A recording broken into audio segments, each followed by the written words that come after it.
Hey, Chris here. I recently returned from a trip to Israel, so today I wanted to talk about some of those items I took. I wanted to specifically talk about some of the items I recommend and I liked having with me.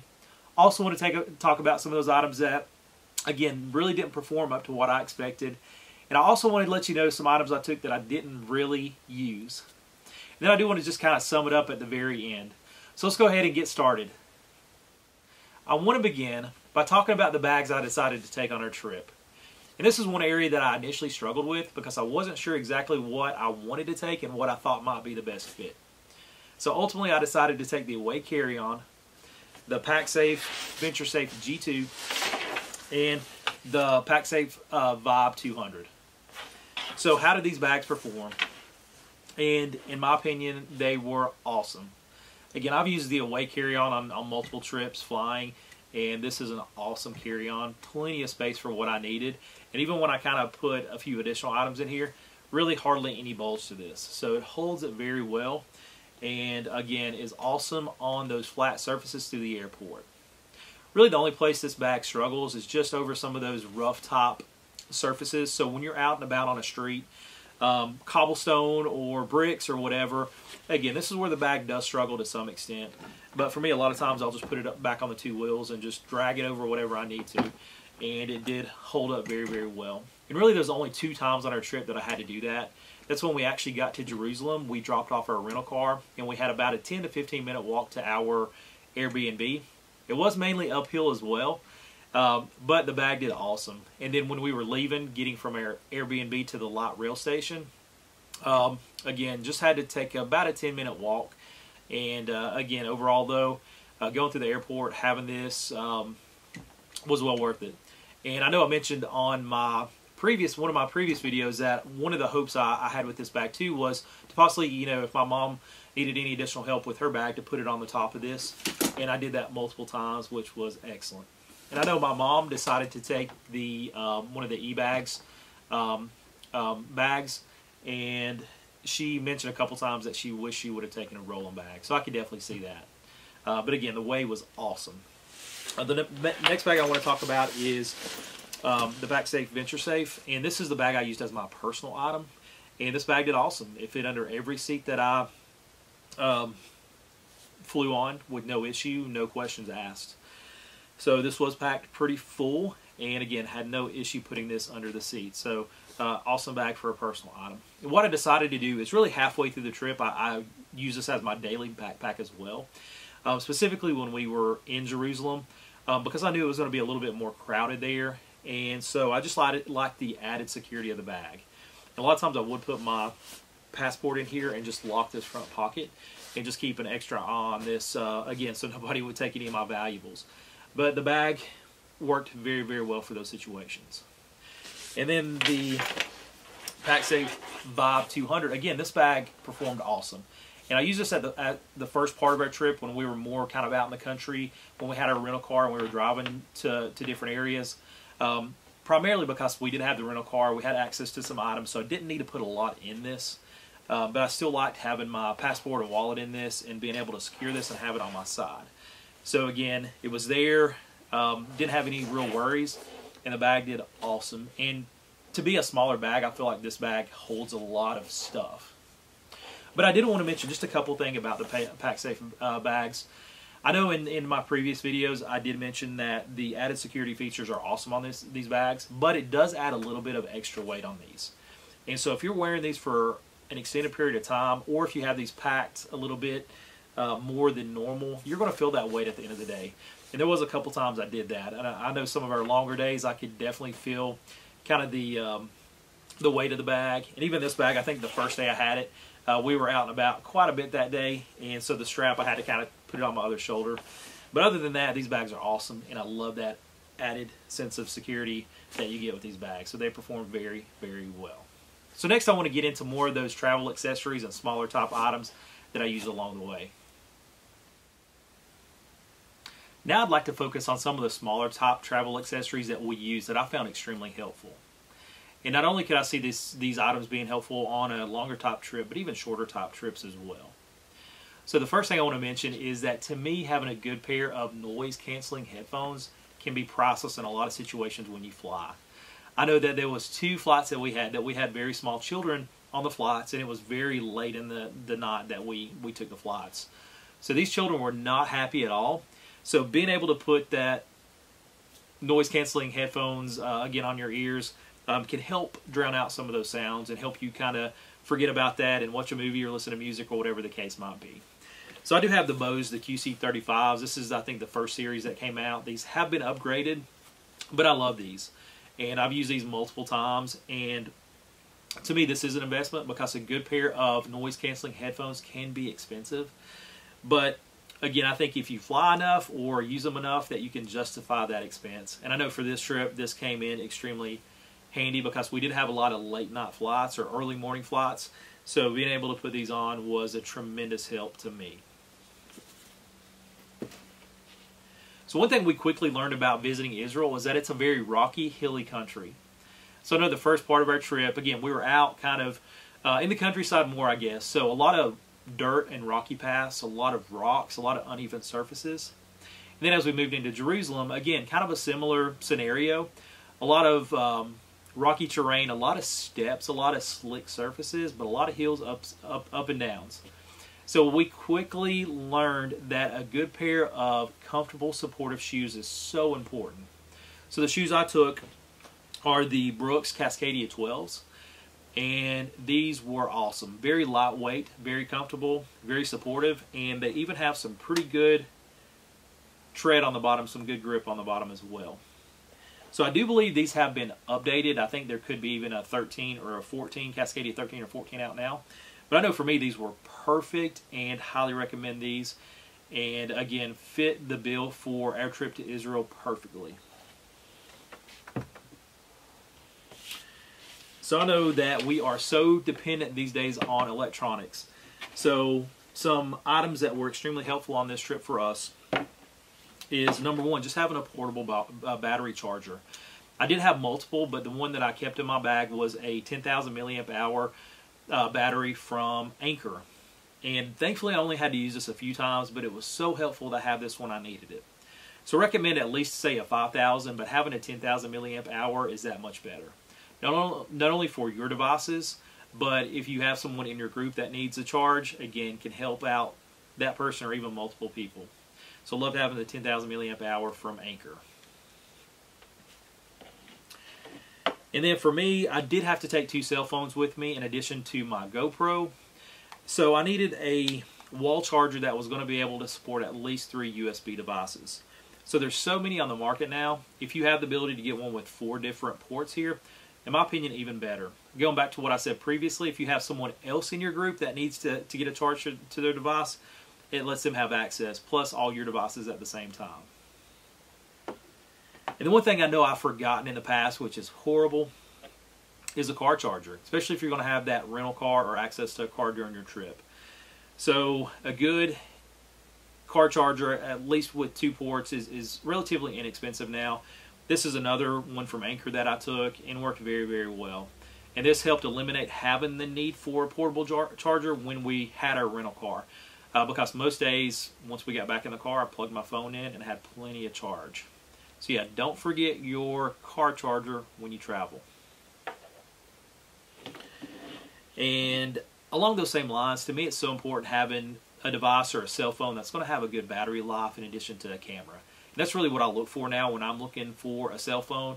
Yeah, it needs to be able to call and access the internet, but does it have a good battery life and does it take relatively good pictures? So the phone I have is the iPhone XR. I know it is an older model, but it did extremely well. Held battery very, very well for me. So if it's within your budget, battery life can be so important when you travel.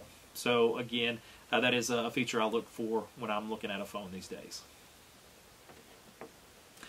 And one thing I did do is to help kind of supplement the picture taking and video of my phone, I did take my GoPro, which worked extremely well. But I also used this handle here. And what I like about this is very compact. It does extend up if needed, but really in my situation, I didn't need the ability to do so. But what I really liked about this, number one, it does connect to your hand. And also very compact to where if you're walking through a crowd, having your GoPro here again, it's not going to get in anybody's way, and somebody doesn't feel like they have a camera in their face. So I like the ability to kind of keep it in, I guess, the range of my body here, so I'm not getting in anybody's way. It was fun to walk down the streets that were extremely crowded, still been able to video and walk and been able to navigate as well. Plus, this gives me the ability to drop this and take a picture as well. So it gives some flexibility. So just having kind of a small handle on a GoPro when you travel, again, can help save space, but gives you a little bit of flexibility as well. Again, I always talk about having a water bottle when you travel, not only for the plane, but actually when you get to your location. And thankfully, we were around a lot of areas that you could buy water, but I would fill this up every morning, stick it in my bag, and that way I have access to water. And thankfully, again, the temperature wasn't really hot when we were in Israel, but we did have some warm days, and it was good to have access to water. And one thing you could do is have a method to attach your water bottle or even a hat to your bag. So having some kind of carabiner or S-hook is so important in my opinion, and these were extremely helpful for me.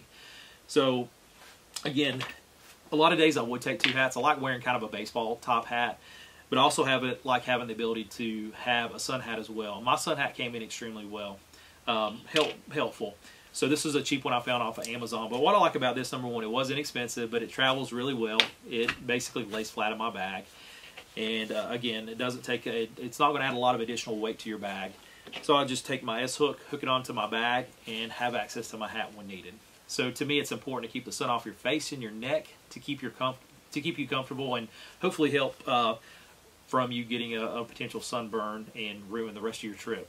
So I like having the ability to have my hat, but also a way to attach it to your bag. So yeah, remember the carabiners and the S-hooks and ways to attach items if needed. And then another thing I love traveling with is some kind of a plastic belt. This is one I think I had gotten off of a pair of Columbia hiking pants. But again, I like these because they're super lightweight. I've had no issues with these, and you can walk through security without having to take these off. So very convenient. And again, some kind of a belt that's lightweight and plastic can go a long way for your comfort, and just not having to take your belt off during security is almost worth it. And so just a few other things here, and this is more, I guess, to do with clothing. Dirty clothes, I know I've talked about that in the past, but my mesh bag came in so handy this trip because the first part of our trip we didn't have access to a washer and dryer, but later on we did.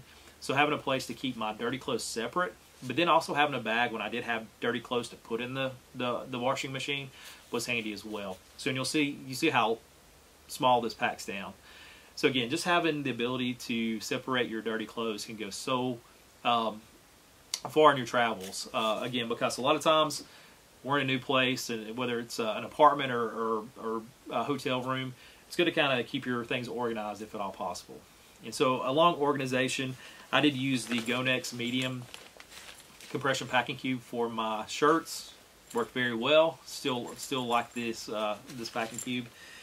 And then my trusty Eagle Creek Clean Dirty Packing Cube, again, one of my favorite all times, size medium, extremely helpful, and again, way to separate some clothes. You have a side you could keep wet or dirty clothing, and then you have your mesh side as well.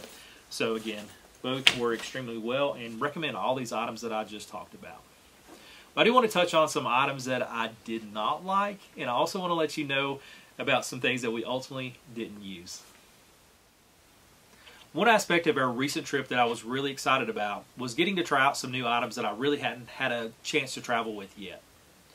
So I want to talk about two items in specific that I really didn't have a good experience with, and also just a few items that we didn't have a chance to use on this trip. So we'll start with the items that, again, didn't have a really great experience with. So the first one I want to talk about is my Cedar Summit Eros pillow. And I love this pillow to begin with, just how small it packs up. I mean, you see how tiny this is. So I guess what I did like about this is that you do self-inflate it. So you have as much support or as little as you want. So I did like that aspect, and it was, for the most part, pretty easy to get back in the case here. But for whatever reason, I just could never get comfortable with this pillow. So I tried on really all 4 flights that we took, and just at no point was I ever comfortable with this. So I don't want to completely write this off because I will use this on future trips. But for me on this trip, I just really did not like this pillow. And then the second item that really didn't have a good experience with, this is one of the shoe bags I recently picked up. And from what I recall, this is the zipped version, but it did say this is waterproof. I liked having this though because it did keep the sandals, the Keen sandals I took, separate from my other items. But I did take this in my backpack when we visited the Dead Sea and also the Hezekiah's tunnels when we would be walking through the water. So on both occasions, I found this bag not to be waterproof. And so I was a little disappointed in that and really didn't have my shoes in there very long at all. So I did have items in my bag to get a little bit wet because of this. Again, it was good to have this to keep it separated. But to me, would a 2-gallon Ziploc bag be more efficient? Probably so, and probably save you a few dollars as well. Again, these are inexpensive. And maybe for more casual traveling, this would be good. Again, you can hang this up, put some items in it. But, you know, really if you're going to put some really wet items, or even I didn't think my shoes were very wet at all, there's a possibility that this is not going to be waterproof. So again, didn't have a great experience with this and probably would have preferred just to have those 2-gallon Ziploc bags for my shoes. And then again, I did mention I had to take 2 cell phones. Didn't like having 2 cell phones, but I have an old iPhone 6 that I put my SIM card in, and that was kind of my primary way to navigate and to access the internet, my messages, and make calls. So very inconvenient to have 2 phones, but again, I had it available, so I did use it. Really wouldn't recommend that. I mean, if you have the ability just to use 1 cell phone, that would be my recommendation. So then just a few items that we didn't have a chance to use. And I know for this trip, I actually took 3 external batteries. I guess I was crazy, but I know I have the 13,000 milliamp Anker battery, and I think a 3300 I took. Didn't need them.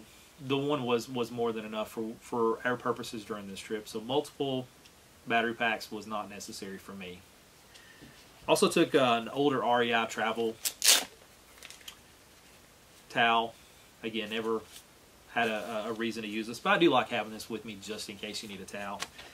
And then the last 2 things is my Sea to Summit dry sack. I didn't use this. Could I have used this opposed to my shoe bag? I could have. But the hope for this bag was if we were in any situation where we might have items to get wet, or if we got stuck in rain, we put our items in this to protect them. So didn't use this, but again, like having this with me just in case. And again, this is very lightweight and took up very, very little space in my bag. And then the last thing is multiple SD cards. I took probably 5 or 6 SD cards with me. But my primary micro SD card it's 120 gig. So that was plenty. I would recommend having at least one backup, at least a 32 or 64 gig. Just in case you do run out, it's good to have an extra. But you don't need 5 probably. At least I didn't in my situation. So probably a little bit too much on the external batteries and the micro SD cards. So to finish up, I do want to give just some final thoughts. The purpose of this video is to give you just a quick overview of the items that we found to be helpful, not so helpful, and things that we did not need to use. And if you are in the market for any of these, again, I always love hearing that real world experience, so I thought this might be helpful as well.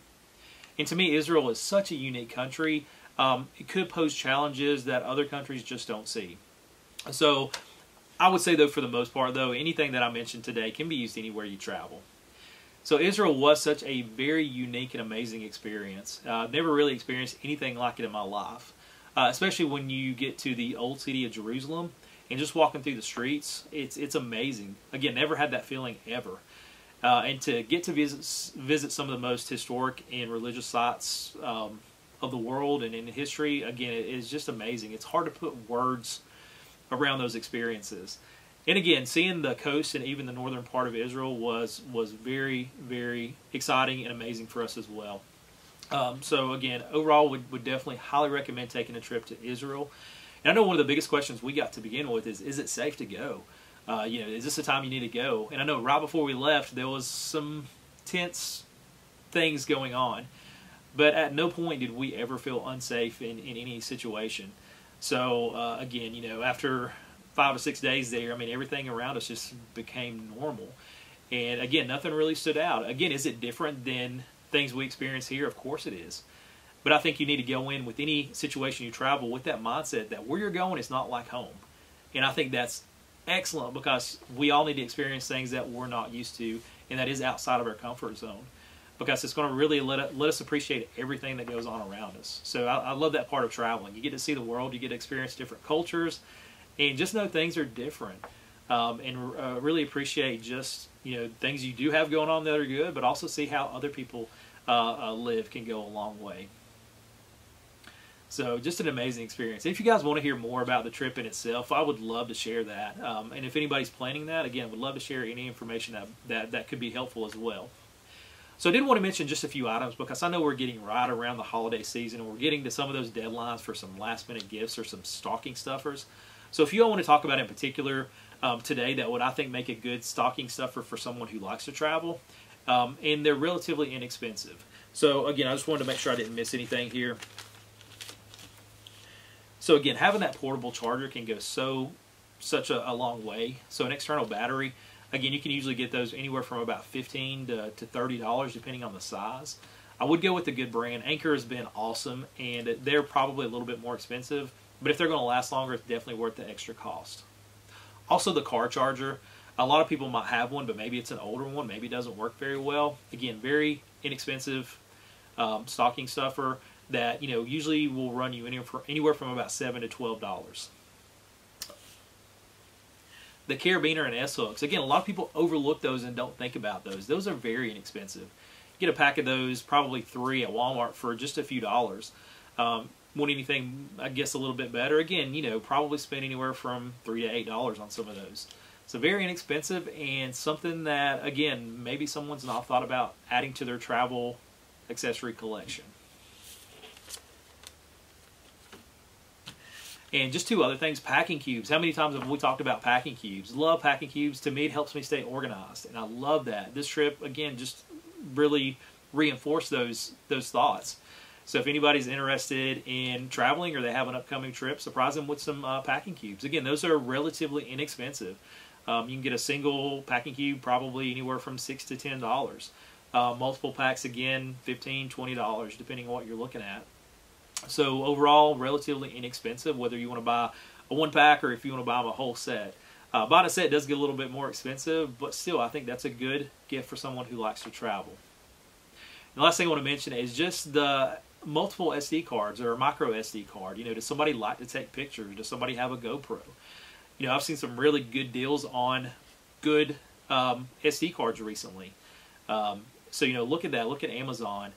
See what's out there, because I've seen some good deals on the 128 gig, which I think is an ideal size, anywhere from about $17 to $22. And again, those go a very, very long way. So this video went a lot longer than I had anticipated. Again, just wanted to share some information. So hopefully you found it helpful. If you do have any questions or comments, would absolutely love to hear that. As always, thank you so much for taking time to watch. Please like, subscribe, and leave those comments. Again, thank you so much.